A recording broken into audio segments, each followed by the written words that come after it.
오늘은 나훔서 3장의 말씀을 보도록 하겠습니다.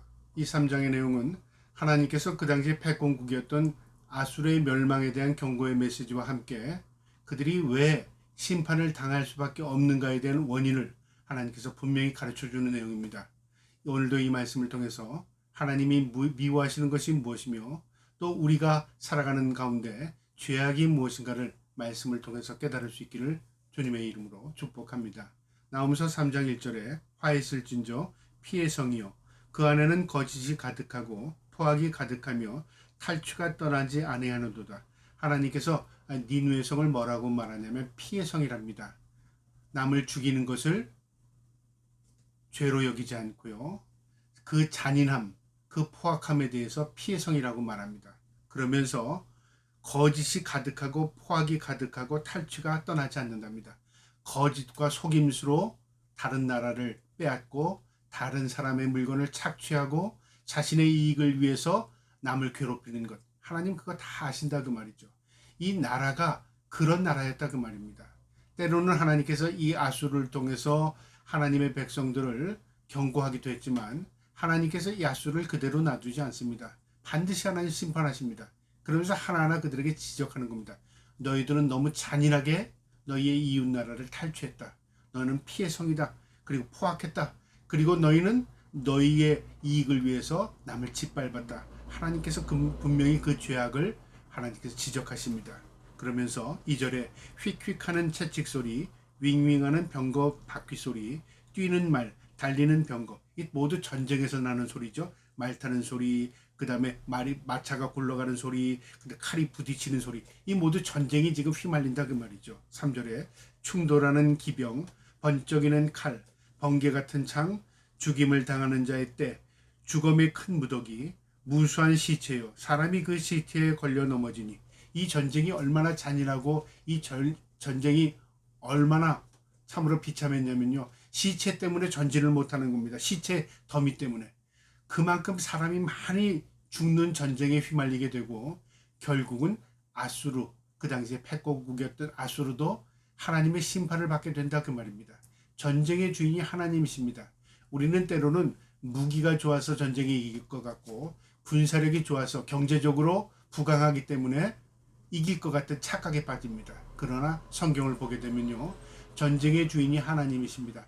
흥망성쇠는 하나님의 손에 있습니다. 이 아수르에 있어서요. 전략이 부족했거나 전쟁의 무기가 부족했거나 군사력이 약해서 패망한 게 아닙니다. 그들은 호전적이었습니다. 그러나 하나님에 대한 두려움이 없었습니다. 결국 하나님 앞에 심판을 받게 되는 겁니다. 4절에요. 이는 마술에 능한 음모의 음녀가 많은 음행을 행함이라. 그가 그의 음행으로 여러 나라를 미혹하고 그의 마술로 여러 민족을 미혹하였느니라. 여기서 음행이라는 것은 우상숭배인데요. 이 아수르가 우상숭배하고 다른 나라도 우상숭배하게 만들었습니다. 또 뿐 아니라요. 그들의 우상숭배를 왜 이방 나라에 전파했습니다. 그리고 속였습니다. 그리고 화친을 맺는다고 말은 했지만요. 속여서 그 나라를 빼앗고 강탈하고 했던 그런 대표적으로 악한 나라를 들 때 우리 아수르로 표현합니다. 이 아수르가 하나님 보시기에는 음행했고 음란했고 마술을 행하여 이방 민족을 미혹했다고 하나님께서 지적합니다. 5절에요. 보라 내가 내게 말하노니 만군의 여호와의 말씀에 내 치마를 걷어 올려 내 얼굴을 이르게 하고 내 벌거벗은 것을 나라들에게 보이며 내 부끄러운 것을 문 민족에 보일 것이요. 이 아수르는 이방 민족을 침범하고 이방의 포로들을 끌고 갈 때 모두 옷을 벗기고 벌거벗겨서 끌고 갔습니다. 참 수치스럽게 만들었습니다. 이 포로들을요. 그런데 하나님께서 심판하실 때 내가 심은 대로 거두게 하겠다 그 말이죠. 너희도 부끄럽고 수치스럽게 하나님께서 전쟁에서 참패하게 할 뿐만 아니라 너희도 그 수치를 당하게 될 것이다 그 말이죠. 여러분 하나님의 말씀에 교훈이 있습니다. 우리가 남을 행한 것에 대해 우리가 언젠가는요 그것이 우리에게 돌아온다는 그런 교훈입니다. 내가 선을 행하면요 선으로 돌아옵니다. 내가 악을 행하면 악을 행한 대로 내가 그것을 당하게 됩니다. 이 아수르도 남의 나라를 침범하고 약탈할 때 그 호전적인 모습으로 남을 괴롭혔고 남을 부끄럽게 하고 수치스럽게 했던 것들이 결국 참패함을 통해서 그 멸망하는 과정에 부끄러움과 수치를 당하게 될 것이다. 경고입니다. 6절에요. 내가 또 가증하여 더러운 것들을 내 위에 던져 능욕하여 너를 구경거리가 되게 하고 수치를 당하게 하겠다 그 말입니다. 부끄러운 민족이 되게 하겠다 그 말입니다. 7절에 그때 너를 보는 자가 다 내게서 도망하며 이르기를 니느웨가 황폐하였도다. 누가 그것을 위하여 애곡하며 누가 어디서 너를 위할 자를 구하리오 하리라. 이방 나라들이 아수르만은 패망하지 않을 것이라고 생각했습니다. 아수르는 비교할 수 없이 막강한 나라였습니다. 그런데 아수르가 패망하는 걸 볼 때 모두들 의아하게 여겼다 그 말이죠. 우리가 어떤 강한 나라를 생각할 때요. 그 강한 나라는 우리와 비교할 수 없는 힘과 경제력을 가지고 있기 때문에 우리가 망해도 그 나라는 망하지 않을 것 같은 착각에 빠질 때가 있습니다. 그런데 그렇지 않습니다. 하나님 앞에 징계를 받게 되고요. 하나님의 심판이 임하게 되면 생각지도 않게 무너집니다. 역사를 주관하시는 분이 하나님이시고 인류 역사를 돌아볼 때요. 강하기 때문에 오래간 나라가 없습니다. 역사를 보면 로마라는 나라는 강했습니다. 그러나 로마도 참패했고 없어졌습니다. 바벨론이라는 국가, 아수르라는 국가, 페르시아라는 국가 모두 멸망했습니다. 역사에는 남겨있지만요. 그 나라들이 강성했지만 힘 갖고 나라가 유지된 게 아니었습니다. 흩어졌습니다. 이것에 대한 경고입니다. 7절에요. 그때 너를 보는 자가 다 내게 도망하여 이르기를 니느웨가 황폐하였도다. 부끄럽게 생각할 거라고 말이죠. 의아하게 생각될 것이다 그 말입니다. 8절에 내가 어찌 노아몬보다 낫겠느냐. 그는 강들 사이의 이름으로 물이 들어오니 바다가 성루가 되었고 바다가 방어벽이 되었으며 여기 노아몬이라는 것은 어디를 말하냐면 애굽의 가장 막강했던 그 시대의 수도였습니다. 이 노아몬은 어떤 위치를 가지고 있었냐면요. 양쪽으로 수로가 있었습니다. 강이 흐르기 때문에 난공불락이었습니다. 그러니까 자연적인 천의 요소의 조건을 가지고 있었고요. 바다를 끼고 있었습니다. 그러니까 이것도 적이 침범하기가 굉장히 불리한 조건에 위치한 곳에 수도가 있었습니다. 그러니까 자연 조건도 좋았고 그 다음에 경제적으로도 부강했고 군사력으로도 막강했습니다. 그런데 노아몬이 졸지에 아수르에게 멸망당합니다. 하나님께서 뭐라고 비유하시냐면 너희도 노아몬 이상으로 심판을 받을 것이다 그 말이죠. 그 노아몬이라는 나라는 그 당시에요. 저 성은 난공불락의 성이라고 말했지만 결국 무너졌습니다. 그것과 비교할 때 이 니느웨는 비교할 수 없다. 너희도 무너질 것이다 그 말입니다. 9절에요. 구스와 애굽은 그의 힘에 강하여 끝이 없었고 붓과 루임이 그를 돕는 자가 되었으나 구스와 애굽, 에디오피아와 애굽 이 나라들이 동맹 관계가 있었습니다. 그 당시에 아수르와요. 그 다음에 붓과 루빔이라는 곳은요. 돕는 자들이었습니다. 군사력으로 동맹 관계에 있었습니다. 그러니까 돕는 자들도 강했고 자신들도 국방이 든든했고 경제적으로도 뛰어났습니다. 또 천의 요새의 수도를 가지고 있었습니다. 모두 무용지물이었습니다. 하나님의 심판이 임하니까 오히려 그것들이 한순간에 모두 초토화되는 것입니다. 10절에요. 그가 포로가 되어 사로잡혀갔고 그의 어린아이들이 길 모퉁이의 모퉁이에서 메어짐을 당하여 부서졌으며 그의 존귀한 자들은 제비를 뽑아 나뉘었고 그의 모든 권세들은 사슬에 결박되었나니. 이 아수르가 어떻게 멸망당하냐면 이방 민족에게 침탈을 당하는데요. 그 나라가 어디였냐면 동맹국이었던 메대와 파사입니다. 페르시아. 이 메대와 바벨론이라는 이 막강한, 그 당시엔 막강하지 않았습니다. 그런데 메대와 바벨론이요 하루 동맹을 이루어서 아수르의 침공에 들어옵니다. 이때까지만 해도 아수르는요 그것에 대해서 그렇게 크게 신경 쓰지 않은 것 같습니다. 그런데요 이 메대와 바벨론이 연합군이 쳐들어와서요 이 니느웨 성을 에워쌉니다. 2년 동안 고립을 시킵니다. 결국 그 성 안에 있는 모든 자들이 초토화됩니다. 그리고 그 성은요 결국은 굶주려 죽는 자, 그 다음에 갈에서 죽는 자, 고통 가운데 죽는 자들이 발생하는 거죠. 고립됐기 때문에요. 그런 고대 전략을 통해서요 전쟁이 일어났는데 이 아수르가 그렇게 멸망을 하는 것입니다. 모든 권세자들이 쇠사슬에 끌려가게 되고요. 결국은 다 짓밟히게 됩니다. 11절에요. 너도 술에 취하여 숨으리라. 너도 원수들 때문에 피난처를 찾으리라. 이 무슨 의미냐면요. 술을 취했다. 진노의 술, 진노의 포도주 그런 말 있잖아요. 하나님의 진노의 포도주를 너도 마시게 됐다. 심판을 받게 됐다 그 말입니다. 네가 한번 원수를 피해서 피난처를 찾아봐라. 어디든지 그 원수를 피할 수 있는 곳이 없을 것이다 그 말입니다. 12절에 내 모든 산성은 무화과 나무의 처음 익은 열매가 흔들리기만 하면 먹는 자의 입에 떨어짐과 같으리라. 무화과 나무가 처음 열매를 맺으면요 연약하게 붙어 있습니다. 나무를 흔들면 그 첫 열매가 다 우르르 떨어집니다. 그러면 아래 있는 사람이 입만 벌리고 있으면 입에 쏙쏙 들어가는 거죠. 쉽게 너희의 성이 무너지게 될 것이다 그 말이죠. 천혜의 자연 요소를 가지고 있던 이 요새가 쉽게 무너지게 될 것이다 그 말입니다. 하나님께서 예언하신 것입니다. 이 말씀대로 이루어졌습니다. 13절에요. 내 가운데 장정들이 여인 같고 내 땅의 성문들은 내 원수 앞에 넓게 열리고 빗장들은 불에 탔도다.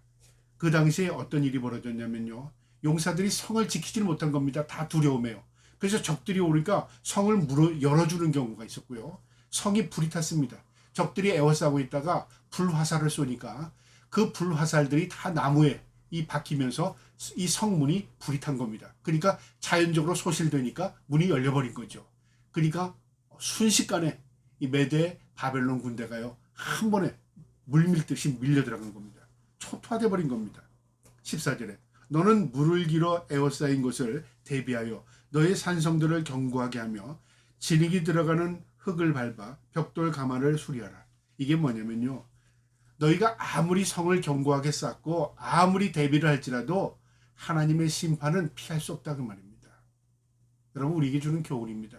우리가 무엇을요 하나님의 진노를 피하려고 여러 방법을 사용해도요 하나님의 징계가 임하면 피할 길이 없는 겁니다. 인간이 아무리 어떤 과학이 발전하고요 문명이 발전해도 결국 하나님의 심판의 때를 피할 수 없습니다. 그럼 우리가 어떻게 해야 합니까? 그 심판 당하지 않도록 우리가 하나님의 말씀 안에 살아야 하는 것이죠. 우리가 하나님 말씀대로 살지 않고 심판은 피해보고 그럴 수가 없는 겁니다. 이 아수르도 너희가 아무리 준비해봐라 그 심판을 피할 길이 없다 그 말입니다. 15절에 거기에 불이 너를 삼키며 칼이 너를 베기를 느치가 먹는 것 같이 하리라. 내가 느치같이 스스로 많게 할지어다. 내가 메뚜기같이 스스로 많게 할지어다. 메뚜기 여기 황충을 의미하는데요. 메뚜기 때는 몰려다닙니다. 너희가 숫자를 메뚜기처럼 많게 해봐라. 군사를 늘려봐라. 그 군사 조직으로 너희를 지킬 수 있는가. 거기에 불이 너를 삼킬 것이요. 이 말이 참 의미가 있는 말인데요. 결국 에워싸이고 성이 무너지고 그 다음에 메대 바벨론 군들이 쳐들어올 때 이 귀족들은요 모여서 고통당하지 않기 위해서 스스로 자신의 몸에 불을 질렀답니다. 그러니까 스스로 목숨을 끊은 거죠. 얼마나 고통스러웠겠습니까? 적에게 잡혀서 고통당하느니 차라리 자식이 스스로 목숨을 끊는 겁니다. 이게 전쟁의 참 비참함입니다. 그렇게 아수르가 무너진 겁니다. 16절에요. 내가 내 상인을 하늘의 별보다 많게 하였으나 느치가 날개를 펴서 날아감 같고 상인을 많게 했다는 것은요. 이 아수르가 번성했을 때는 많은 나라들이요. 무역하기 위해서 아수르로 다 찾아들어왔습니다. 상인들, 돈을 벌기 위해서 오는 자들, 무역하기 위해서 오는 자들, 또 정치하기 위해서 서로 교류하기 위해서 오는 자들이 많이 이 니누에로 찾아왔습니다. 그런데 하나님의 심판이 임하니까 어떻게 될까요? 모든 사람이 나 살려라 하고 다 도망갔다고 말이죠. 결국 사람이 살 수 없는 땅이 되어버린 겁니다. 17절에 내 방백은 메뚜기 같고 너의 장수들은 큰 메뚜기 떼가 추운 날에 울타리에 깃들었다가 해가 뜨면 나람과 같으니 그 있는 곳은 알 수 없도다. 메뚜기 떼가 여름에는요 몰려다니다가 날이 추워지면요 흩어집니다. 그리고 다 그것을 떠납니다. 마치 너희가 메뚜기 떼가 흩어져서 다 소멸되는 거 없어지는 것처럼 이 아수르의 흥왕이 결국 하나님의 손에 있다. 너희가 하루아침에 멸망하게 될 것이다. 그거에 대한 경고입니다. 모두 흩어지게 될 것이다. 결국요 메대 바벨론 군대가 이 아수르를 쳐들어와서요 그들을 죽이고 그리고 포로로 끌려갔을 뿐 아니라요 민족을 다 흩어버립니다. 다시 부활하지 못하도록 다시 그들이 나라를 세우지 못하도록 다 흩어져 버립니다. 그래서 그 이후에 바벨론은 이 아수르는 역사에만 남았죠. 아수르 이후에 그 세력들이 다시 나라를 세우지 못합니다. 없어져 버리는 겁니다. 18절에요. 아수르 왕이여 내 목자가 자고 내 귀족은 누워 쉬며 내 백성은 산들이 흩어지나 그들을 모을 사람이 없도다. 왕이여 하는 건 이 힘 있는 자에게 이야기하는 거죠. 이것은 비유의 말씀입니다. 목자가 자고, 그러니까 목자가 백성을 이끌어야 되는 목자가 능력이 없어진 겁니다. 그 다음에 귀족들은 다 누워 있습니다. 힘을 다 잃은 겁니다. 그리고 백성들은 다 흩어져 버렸습니다. 그러니까 모두 다 소멸되었다 그 말입니다. 힘을 못 쓰게 되었다 그 말입니다. 마지막 19절에 내 상처는 고칠 수 없고 내 부상은 중하도다. 내 소식을 들은 자가 다 너를 보고 손뼉을 치나니 이는 그들이 항상 내게 행패를 당하였음이니라. 아니하더냐 하시니라. 무슨 의미냐면요. 내 상처는 이제 너는 다시 회복이 불가능하다 그 말이고요. 내 부상은 중하도다. 너는 이제 소생할 수 없어. 하나님의 심판이 임하게 되면 너는 이것으로 소멸되고 끝이야. 너의 멸망을 보고 모든 민족이 박수를 칠 거야. 왜 박수를 치겠습니까? 너희가 괴롭혔던 그 나라들이 아수르가 멸망한 것에 대해서 너무 기쁘다 그 말이죠. 그래서 너희의 멸망을 다른 사람들이 기뻐하게 될 것이야. 그리고 너희는 이것으로 모든 것이 끝나게 될 것이야. 경고의 메시지입니다. 하나님께서 이 아수르를 심판하시기 전에요. 나훔 선지자를 통해서 경고했습니다. 그러나 그들은요. 이 말씀을 우습게 여겼겠죠. 귀담아 듣지 않았습니다. 회개하지도 않았고요. 또 이 말을 들었던 이 유다 민족들이요. 과연 그렇게 될까? 때로는 의심됐을 것이고요. 때로는 불가능하다고 생각했을 수도 있습니다. 그런데 하나님의 말씀은 1.1획도 땅에 떨어짐 없이 그대로 성취되었습니다. 하나님의 말씀은 생명입니다. 하나님의 말씀은요. 우리가 듣고 받아들이면 내게 복이 되지만 그 말씀을 귀담아 듣지 않으면 그 말씀대로 이루어집니다. 오늘 역사가 이 아수르의 멸망을 증거하고 있습니다.